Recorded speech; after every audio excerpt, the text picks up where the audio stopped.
അപ്പോൾ രഞ്ജിത്ത് നമ്മൾ നേരത്തെ പറഞ്ഞതുപോലെ നമ്മൾ അർത്ഥവിശേഷങ്ങളുമായാണ് നമ്മൾ തുടങ്ങിയത് അല്ലെ, മോർണിംഗ് ഷോ തുടങ്ങിയത്. അപ്പോൾ അതിനെക്കുറിച്ച് ആധികാരികമായി പറയാൻ പറ്റിയ ഒരാൾ നമ്മുടെ കൂടെ ചേരുന്നുണ്ട്. അദ്ദേഹം ഇതിൻ്റെയൊക്കെ എല്ലാ കാര്യങ്ങളെക്കുറിച്ചും ഞങ്ങൾക്കൊക്കെ അറിയാവുന്നതിൻ്റെയൊക്കെ അപ്പുറത്ത് ഒരുപാട് കാര്യങ്ങളെക്കുറിച്ച് അറിയാവുന്ന അദ്ദേഹമാണ് ശ്രീ ഗിരീഷ് പുലിയൂർ. സ്വാഗതം സർ.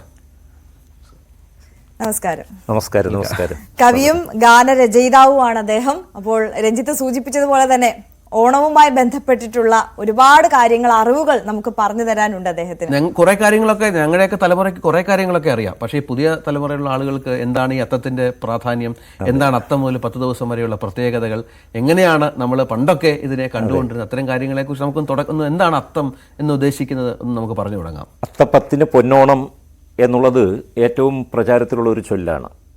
എനിക്കൊരു ഭൂതകാലത്തിൻ്റെ മാത്രം ഒരു പുൽത്തകടിയിലേക്ക് ഇളം തലമുറയെ കൊണ്ടുപോകാൻ ആഗ്രഹമില്ല. ഞാൻ വരുംകാലത്തിലേക്കാണ് അവരെ നയിക്കുവാൻ ആഗ്രഹിക്കുന്നത്. അതുകൊണ്ട് തന്നെ അത്തം എന്ന് പറയുന്ന നക്ഷത്രത്തിൽ ആ നാളിൽ നമ്മൾ പൂക്കളങ്ങൾ എഴുതിത്തുടങ്ങുന്നു.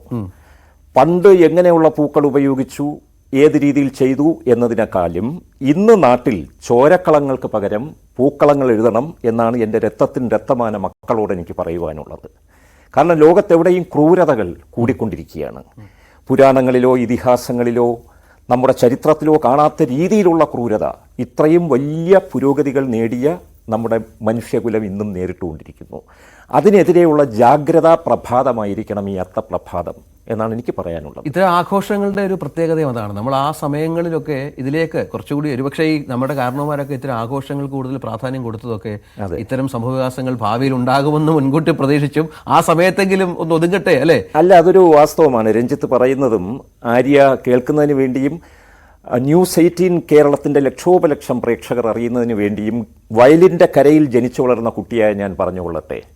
നമ്മൾ ശരിക്കും ഈ ആഘോഷം മുന്നോട്ട് വയ്ക്കുന്നത് മനുഷ്യരെല്ലാവരും ഒന്നുപോലെ. ലോകത്തൊരിടത്തും ഇങ്ങനെ ഒരു ഉത്സവമില്ല എന്നാണ് ഞാൻ പഠിപ്പിക്കപ്പെട്ടിരിക്കുന്നത്. പക്ഷേ എനിക്കിപ്പോൾ തിരുത്തി പറയാനുള്ളത്, മനുഷ്യർ മാത്രമല്ല ഒന്നുപോലെ.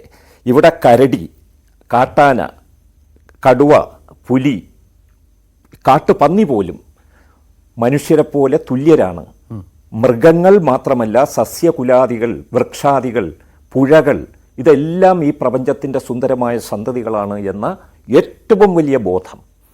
ഈ പ്രപഞ്ചം തന്നെ ഒരു തറവാടാണ്, ഈ ലോകം തന്നെ ഒരു തറവാടാണ് എന്ന് എത്രയോ പരമ്പരകളായി നമ്മൾ പാടിക്കൊണ്ടിരിക്കുന്ന ഈ പുതിയ കാലത്ത് ഏറ്റവും പ്രസക്തമായിട്ടുള്ള കാര്യം നമ്മുടെ കുട്ടികളെ പഠിപ്പിക്കുന്നതിന് വേണ്ടി ഈ അത്തപ്രഭാതം ഇങ്ങനെയുള്ള ഒരു സംഗമത്തിലൂടെയും സന്ദേശം പറയുന്നതിലൂടെയും വിജയിക്കുമെന്നാണ് എൻ്റെ പ്രതീക്ഷ. ഈ അത്തം നാളിൽ ഈ ഓണം എന്നുള്ള എന്താ അതിൻ്റെ ഒരു ഐഡിയ? അത്തം നാളിൻ്റെ ഒരു പ്രത്യേകത എന്താ?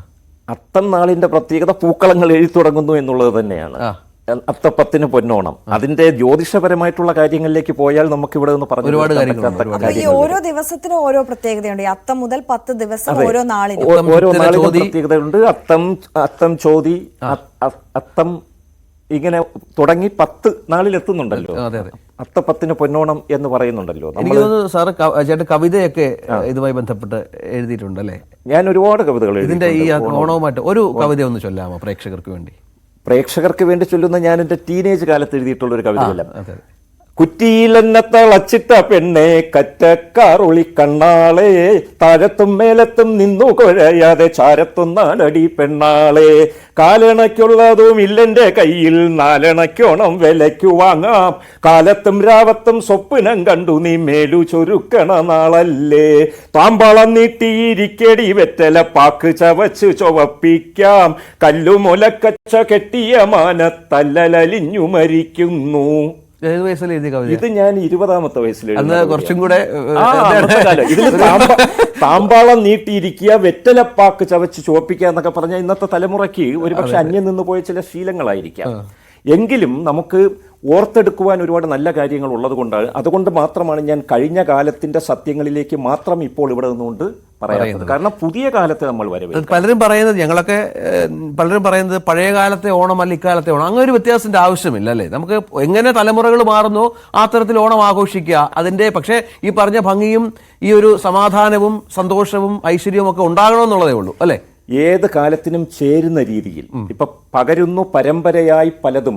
അത് ഈ പ്രപഞ്ച നിയന്താവിൻ്റെ ഏറ്റവും വലിയ മഹാമായയാണെന്ന് ശ്രീനാരായണ ഗുരുദേവൻ പറഞ്ഞതുപോലെയും എല്ലാം ഈ കണ്ടതെല്ലാം നമുക്ക് നമ്മുടേതായിട്ടുള്ള കുടുംബ ബന്ധുക്കളാണ് എന്ന് ചട്ടമ്പി സ്വാമികൾ പറഞ്ഞതുപോലെയും എല്ലാം ഒരു കുലം തന്നെയാണ് എന്ന് വൈകുണ്ഠസ്വാമികൾ പറഞ്ഞതുപോലെയും പറഞ്ഞാൽ തീരാത്തത്ര രീതിയിൽ തേനാക രാത്രി തേനാക പകൽ തേനാക മന്നിടം എന്ന് ഋഗ്വേദത്തിൽ പ്രാർത്ഥിച്ചതുപോലെയും കർത്താവിൻ്റെ കാർമ്മികത്വത്തിൽ നിർമ്മിക്കപ്പെടാത്ത എല്ലാ കെട്ടിടങ്ങളും തകർന്നു വീഴും എന്ന് ക്രിസ്തുദേവൻ പറഞ്ഞതുപോലെയും മനുഷ്യർ മാത്രമല്ല, പക്ഷിയൊരു കുലമാണ്, നദികളൊരു കുലമാണ്, അതേപോലെ വൃക്ഷങ്ങളൊരു ജനതയാണ്, എല്ലാവർക്കും അവരുടേതായിട്ടുള്ള അസ്തിത്വവും അവരുടേതായിട്ടുള്ള അവകാശങ്ങളും ഉണ്ട് എന്ന് നബിത്തമ്പുരാൻ പറഞ്ഞതുപോലെയും അഹിംസയും ആണ് ഏറ്റവും പരമമായ ധർമ്മം, അത്യാഗ്രഹമാണ് എല്ലാ ദുഃഖത്തിനും കാരണമെന്ന് ബുദ്ധഭഗവാൻ പറഞ്ഞു.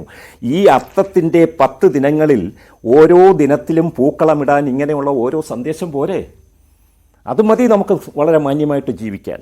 അപ്പോൾ ഒരു കവി എന്നുള്ള നിലയിൽ, എളിയ ഒരു കവി എന്നുള്ള നിലയിൽ, ഗ്രാമത്തിൽ ജനിച്ചു വളർന്ന ഒരു കുട്ടി എന്നുള്ള നിലയിൽ, ആരോഗ്യമാണ് ഏറ്റവും വലിയ ലാഭം എന്ന് പഠിപ്പിച്ച ഒരു പിതാവിൻ്റെ പുത്രൻ എന്നുള്ള നിലയിൽ, 2 ആയുർവേദ വൈദ്യന്മാരുടെ പേരക്കുട്ടി എന്നുള്ള നിലയിൽ ഞാൻ ഏറ്റവും കൂടുതൽ ഉത്കണ്ഠാകുലനാകുന്നത് ഈ അത്തത്തിൻ്റെ തൊട്ട് ഉള്ള ജ്യോതിഷപരമായിട്ടുള്ള കാര്യങ്ങൾ പറയുന്നതിന് മാത്രമല്ല, മറിച്ച് നമ്മൾ കൊല്ലാതെയും കൊല്ലപ്പെടാതെയും ജീവിക്കുന്നതിന് വേണ്ടിയായിരിക്കണം ഈ പൂക്കളങ്ങൾ എഴുതുന്നത്.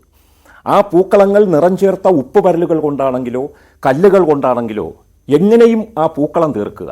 ആ പൂക്കളം നമുക്ക് നൽകുന്ന സന്ദേശം എന്ന് പറയുന്നത് കൊല്ലരുത്, കൊല്ലപ്പെടരുത് എന്നുള്ളതാണ്. ആ സന്ദേശം നമ്മൾ ഈ 900 കോടി മനുഷ്യരിലേക്കും പ്രചരിപ്പിക്കുവാൻ ഈ കേരളത്തിലിടുന്ന പൂക്കളങ്ങൾ ഉപയുക്തമാവുകയാണ് എങ്കിൽ അതിൽ പരം മലയാളികളായ നമുക്ക് എന്തൊരാനന്ദമാണ് ഉള്ളത്. എൻ്റെ രഞ്ജിത്തെ, എൻ്റെ ആര്യയെ, ഞാൻ എൻ്റെ പ്രിയപ്പെട്ട പ്രേക്ഷകരോട് ചോദിക്കുകയാണ്, നമ്മൾ ഏറ്റവും മുന്തിയ ഒരു സമുദായമായി മാറിയിരിക്കുന്നു മലയാളി സമുദായം.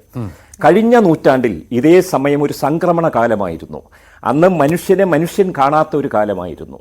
ഇന്നത് നമ്മൾ മാറ്റിയെടുത്തു. അതുകൊണ്ട് നമ്മൾ മനുഷ്യരെല്ലാവരും ഒന്നുപോലെ എന്ന് മാത്രമല്ല, ഈ കണ്ട നന്മകളെല്ലാം ഒന്നുപോലെ, ചരാചരങ്ങളും ഒന്നുപോലെ. ആരും കൊല്ലരുത്. വനത്തിൽ മൃഗങ്ങൾക്ക് അവരുടേതായിട്ടുള്ള ആവാസ വ്യവസ്ഥയുണ്ട്, അതിനെ ആക്രമിക്കരുത്. വലിയ പാറക്കെട്ടുകൾ തച്ച് തകർക്കരുത്. പുഴകളെ ഒരിക്കലും ചവറെറിഞ്ഞ് നാശപ്പെടുത്തരുത്. മനുഷ്യരായി ജീവിക്കുക. മനുഷ്യർ മാത്രമല്ല ഈ ഒരു കുലമായിട്ടുള്ളത്, എല്ലാവരും ഉണ്ടെങ്കിലേ ഈ പ്രപഞ്ചം നിലനിൽക്കാൻ സാധിക്കുകയുള്ളൂ എന്ന് കൃത്യമായി നമ്മൾ പഠിച്ചുകൊണ്ടിരിക്കുന്നു. കാരണം ഒരു പന്നി മതി നമ്മൾ അതിനെക്കുറിച്ച് ചിന്തിക്കാൻ, ഒരു കരടി മതി, ഒരു കാട്ടാന മതി, ഒരു കരിനാഗം മതി. ഈ വാസ്തവത്തിലേക്ക് നമ്മൾ പൂക്കളങ്ങളുടെ അർത്ഥങ്ങൾ തേടിയെത്തുക എന്നുള്ളതാണ് വലിയ കവികളുടെ ശിഷ്യനായിരിക്കുന്ന ഈ എളിയ വ്യക്തിക്ക് പറയാനുള്ളത്. ചേട്ടൻ്റെ ഈ തോട്ട്സ് നമ്മുടെ ഫ്ലോറിൽ നമ്മൾ എത്ര ദിവസം വാർത്ത വായിക്കുന്നുണ്ട്, എത്രയോ വർഷങ്ങളായിട്ട് വാർത്ത. പക്ഷേ ചേട്ടൻ ഈ പറഞ്ഞ കാര്യങ്ങൾ പ്രേക്ഷകരിലേക്ക് എത്തിക്കാൻ ഈ ദിവസം സാധിച്ചതാണ് ഏറ്റവും വലിയ ഒരു സന്തോഷം. ഇതനുസരിച്ച് വലിയ മാറ്റം ഇത് കേൾക്കുന്നവർക്കും ഇത് മനസ്സിലാക്കുന്നവർക്കും അത്തരത്തിൽ മാറ്റം ഉണ്ടായാൽ ഈ ലോകം എത്ര ഭംഗിയുള്ളതാണ്. ഞങ്ങൾ ഓരോ ദിവസവും വായിക്കുന്ന വാർത്തകൾ യുദ്ധങ്ങളുടേതാണ്, കൊലപാതകങ്ങളുടേതാണ്, ഈ ബലാത്സംഗങ്ങളുടേതാണ്, നാട്ടുപുറത്തുള്ള പ്രശ്നങ്ങളുടേതാണ്. നമുക്കും വൈകാരികമായ പല ഫീലിങ്സ് ഉണ്ടാവും ഇതുമായി ബന്ധപ്പെട്ട്. പക്ഷേ ഈ പറഞ്ഞ രീതിയിൽ കാര്യങ്ങൾ വന്നു കഴിഞ്ഞാൽ ഞങ്ങൾക്ക് മനോഹരമായ ഇപ്പൊ വയനാടാണല്ലോ ചേട്ടാ വലിയ പ്രശ്നം. വയനാട് നമ്മൾ നേരിട്ട് പോയി കണ്ടവരാണ്. അയ്യോ, വയനാട് നേരിട്ട് പോയി കണ്ടതാണ് ഞങ്ങൾ. വലിയ 2-3 പൊക്കമുള്ള പാറക്കല്ലുകളാണ് ഈ പറഞ്ഞ മനുഷ്യർ സ്വസ്ഥമായി ജീവിച്ചുകൊണ്ടിരുന്ന വീടുകളിലേക്ക് വന്ന് പതിക്കുന്നത്. കാഴ്ചയൊക്കെ ഹൃദയഭേദകമാണ്.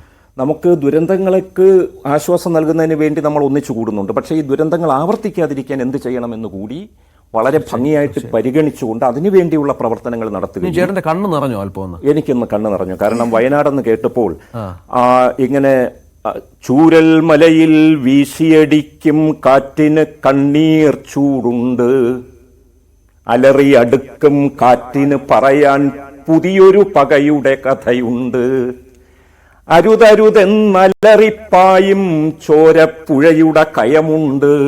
ഇതിനെല്ലാം അതീതമായിട്ട് അവിടെ ഒരു ആൽമരം മാത്രം ഒരു രീതിയിലും കുലുങ്ങാതെ, തളരാതെ, ഒരു ഇല പോലും കൊഴിയാതെ, ഒരു കൊമ്പ് പോലും ഒടിയാതെ അവിടെ നിൽക്കുന്നു. ആ ആൽമരം പോലെ ആയിരിക്കണം നമ്മുടെ ഉള്ളിലുള്ള പ്രതീക്ഷകൾ.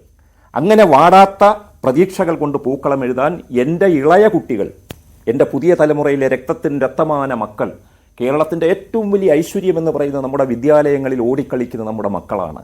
ആ മക്കൾ ഒരിക്കലും കൊല്ലിനോ കൊലയ്ക്കോ പ്രേരിപ്പിക്കാതെ കൊല്ലരുത്, കൊല്ലപ്പെടരുത് എന്നുള്ള ശാശ്വതമായ സന്ദേശത്തെയും സംഗീതാത്മകമായി അതിനെ പറഞ്ഞ് പ്രചരിപ്പിക്കുന്ന രീതിയെയും പ്രോത്സാഹിപ്പിച്ചുകൊണ്ട് നമ്മൾ ഈ ലോകത്തിന് പുതിയ പാഠങ്ങൾ പഠിപ്പിച്ചു കൊടുക്കുക. അതാകട്ടെ ഏറ്റവും മനോഹരമായ അത്തദിന സന്ദേശം. അതെ, അല്ലേ? തീർച്ചയായും. നന്ദി ചേട്ടാ, വലിയ സന്തോഷം. ഒരു ഇത്രയും സമയം ഞങ്ങൾക്ക് വേണ്ടി വിലപ്പെട്ട സമയമാണെന്നറിയാം ചെലവഴിച്ചതിന്. ഒരുപാട് കാര്യങ്ങൾ ചോദിച്ചറിയാനുണ്ട്. ഇനിയും നമ്മൾ സംസാരിക്കും. ഒരു കവിതയും കൂടെ പാടി നമുക്ക് അവസാനം. നമുക്ക് ഘടികാര സൂചിതൻ പിടിയിൽ നിൽക്കുന്നില്ല കാലം എന്ന അയ്യപ്പ പണിക്കർ മഹാകവി പാടിയിട്ടുണ്ട്. സത്യമാണത്. അതുകൊണ്ട് തന്നെ ഞാൻ പറഞ്ഞുകൊള്ളട്ടെ, ഓണമാണെങ്കിലും ഉണ്ട് നിറഞ്ഞോന്റെ കയ്യിൽ നിന്നും ഉരുള വാങ്ങണം, കണ്ടു നിറഞ്ഞോന്റെ കയ്യിൽ നിന്നും കടം വാങ്ങണം.